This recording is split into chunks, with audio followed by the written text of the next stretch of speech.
Previously on the Blockbuster Buster. You're lucky he wants you in one piece. Who? Oh, he has many names. But I believe you know him as the Hooded Man. Oh. Oh. Oh. What the? Oh, why didn't she just kill me?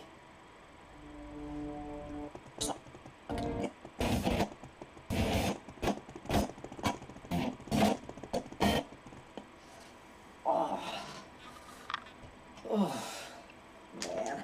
I can't keep reviewing movies without busting them. It's going to kill me. There's no way that I'm going to survive this. I gotta figure out a way to defeat the Naphtali, but it's gonna take something more powerful than brute force.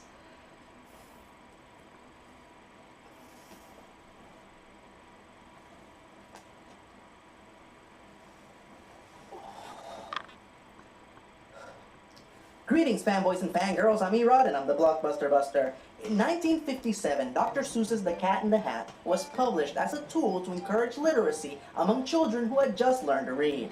Yes, The Cat in the Hat is not an ongoing narrative. The best way I can describe it to you guys is that it's a really short anecdote.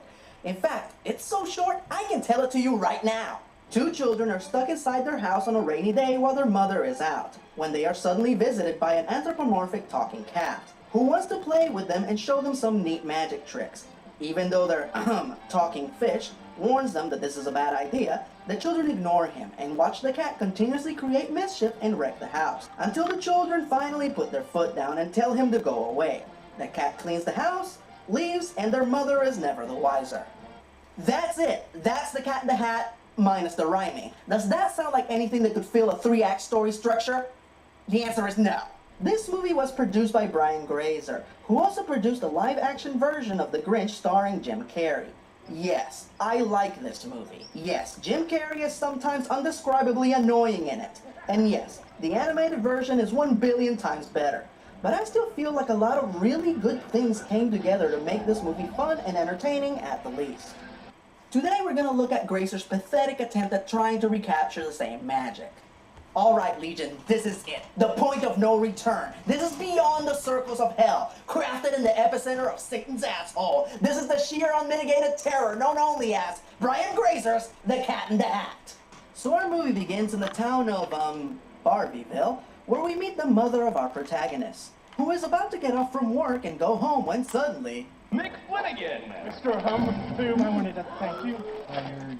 I beg your pardon? Fired. But I...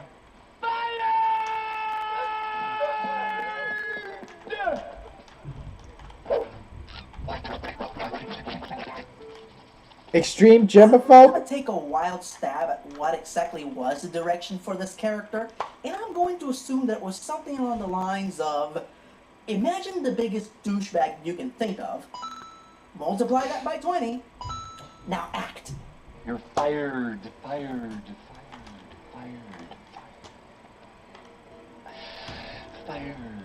As Mom heads home, we meet her 2 leads.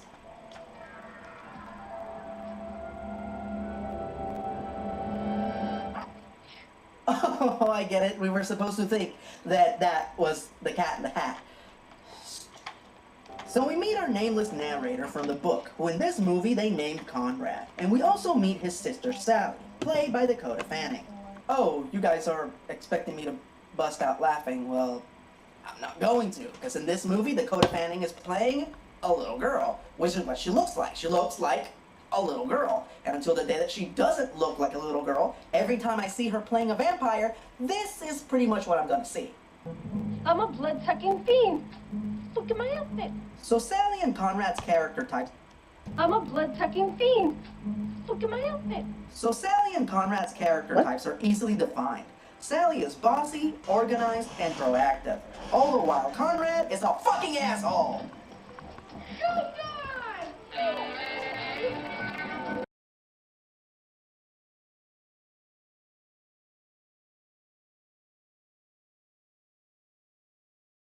Okay, 2 things. First of all, that was weak. Kick Batowski would have owned that stunt.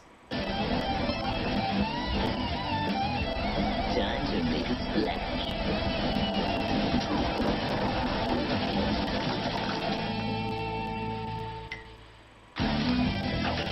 And secondly, what the hell kind of parent is that? If my mom would have caught me doing anything like that, she would have painted my back porch red, if you catch my meaning. And so we meet Mom's boyfriend, played by Alec Baldwin, who is there to return the family dog, Nivens, who ran away after the douche in the orange shirt knocked the door open. Have you given some thought about the Wilhelm Academy? You mean the Colonel Wilhelm Military Academy for Troubled Youth? This is a once-in-a-lifetime proposition, and you must act now. The Colonel Wilhelm Military Academy for Troubled Youth is what we call in the sales game a win-win scenario. Well, that's a bit harsh. So he wrecked the house and almost killed himself. How much worse could he get? Maybe if you just behave, I wouldn't have to consider military school. I wish I could trust you. I wish I had a different mom. You ungrateful dick! Not only do you deserve to go to military school, but you deserve a little bit of Homer Simpson-style parenting. You little... So Mom leaves, because she has to go back to work due to an emergency. The kids are left with their narcoleptic Asian babysitter. It starts to rain, and for the first time in 15 minutes, does this movie actually start to resemble the book. Alright, let's see. They're alone, sort of, and it's raining, so they should hear a thud right about... Okay, good. So that means that the Cat in the Hat should be walking in through the door right about now. Like they're going upstairs. Oh, they're changing things up. I wonder how they're going to introduce the Cat in the Hat in this version. You should have seen the look on your face. It was like you saw a monster. A monster? Ah!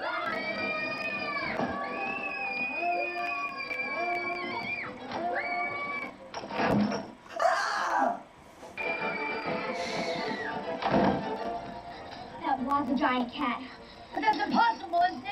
There's no such thing as talking cats. There's no such thing as talking cats. There's no such thing as talking cats. There's no such thing as talking cats. So this is the part of the movie where those of you who didn't have to run out of the movie theater chasing after screaming children get to meet the Cat in the Hat. Why, I'm the Cat in the Hat. There's no doubt about that. Oh, fuck, it's Mike Myers. I'm not so good with the rhyming. Not really. No. Look, I'm a cat that can talk. That should be enough for you people. Why is he doing the Linda Richmond voice? Oh, man.